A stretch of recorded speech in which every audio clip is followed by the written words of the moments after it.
Shalom, hello, welcome to JewishTV.media. Today's topic is Tohu and Tikun.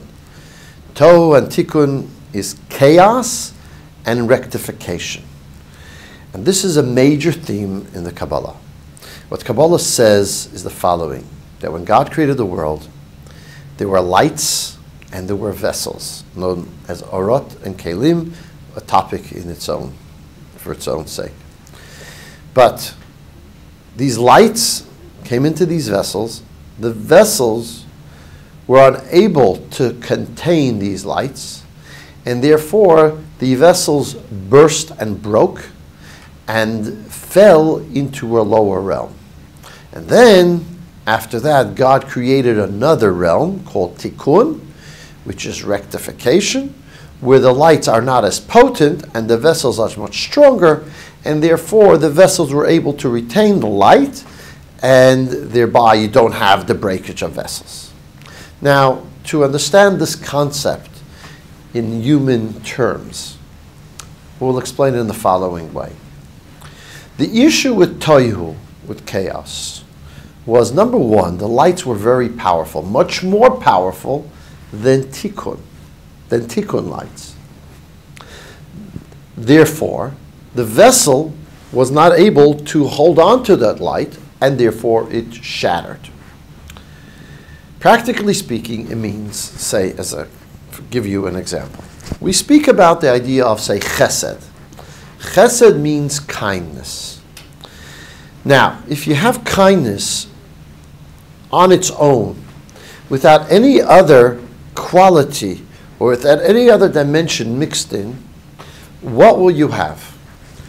What you might have is a grandmother who spoils her grandchildren and gives them lollies, gives them candies, and not caring about the fact that it might make them hyperactive, not caring about the fact that it might make them not eat dinner or ruin their teeth, etc.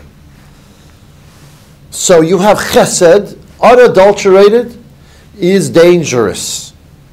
And it could actually shatter the vessel.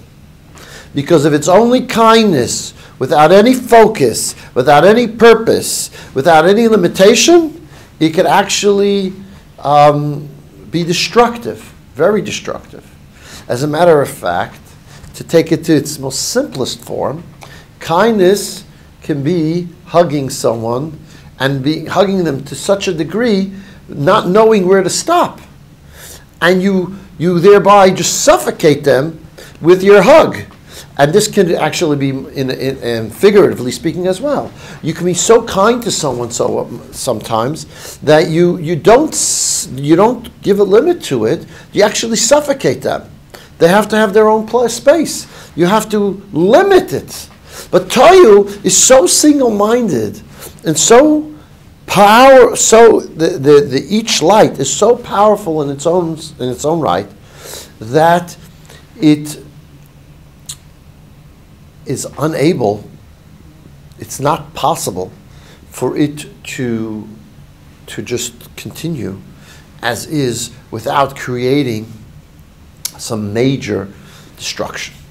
And that's what Tohu would be. Tikun, on the other hand, is where the energies, where the powers, where the abilities are much more limited. They're not as expressive in the fullest degree. They're tempered by other qualities. So the counterbalance sometimes to chesed would be what we call gevura. Gevura is focus. Gevura is limitation. Gevura limits the power of chesed. And then sometimes it's much more useful because the chesed then has a limit to how far it will go so that it's useful, so that it's valuable, so that it achieves a positive result. This is what Tikun comes to achieve. So here you have Tohu, where the lights are very potent and powerful, and therefore unable to be contained because they could be very destructive. And Tikun, where the lights are limited and finite, much more finite than Tohu, and therefore are able to be useful. However, on the other hand, the lights of Tohu, although being so too potent to be able to be contained in a normal fashion, on the other hand, these lights are very powerful. In other words, they have energy in it that Tikun doesn't have. So the ultimate purpose and the ultimate goal we want is to have a marriage of the two. Lights of Tohu and vessels of Tikun. The reason for this is so that we can access this Tikun, this Tohu light, which is very strong and very powerful, but being able to contain it in a normal fashion as well. And to give an example in daily life and for human beings, a Tohu kind of a person, I would call an eccentric person. And the fascinating thing is that many, if not most, successful people, very successful people, should I say, have an eccentricity about them. They have this power in one area that is on overload. And in that area where they're very successful, they're extremely focused and very powerful, but sometimes those very same people have difficulty in other areas of their life because they don't have this Tikun dimension. They're very, what we call Tohu kind of people. They're eccentric, they're powerful in a particular area, extremely successful in that area, but because they don't have the Tikun, the rectification, the ability to temper their passion and power in one area, therefore they could actually become destructive in other areas of life. So what would happen? You might want to temper it. But if you temper it, you'll lose that success in that area. So therefore, what you want to is not only temper Tohu light, you want to have the Tohu light and the Tikun rectification together, because otherwise, if you only have Tohu, you might have destruction. If you only have Tikun, you will have you won't have the same passion and the same power and the same energy and the same achievement. So how do you bring the two together? That is indeed the whole task, the whole purpose. God initially emanates from himself lights of Tohu. The lights become too powerful, shattering what we call vessels. These vessels then, these shattered vessels come into our world with sparks of energy from Tohu light. Our souls, our Tikun souls, they come into this reality. Souls of Tikun in human bodies.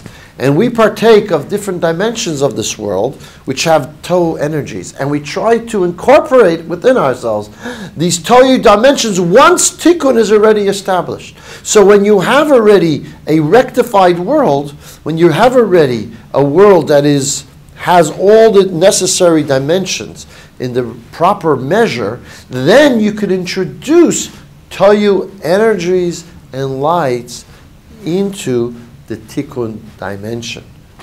And that also will explain, when we talk about it in greater detail,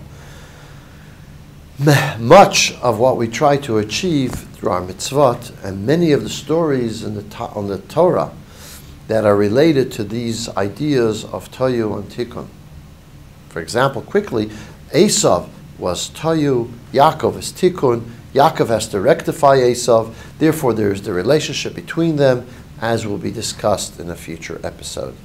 I'd like to thank you for joining us on JewishTV.media. Please join us again in the future.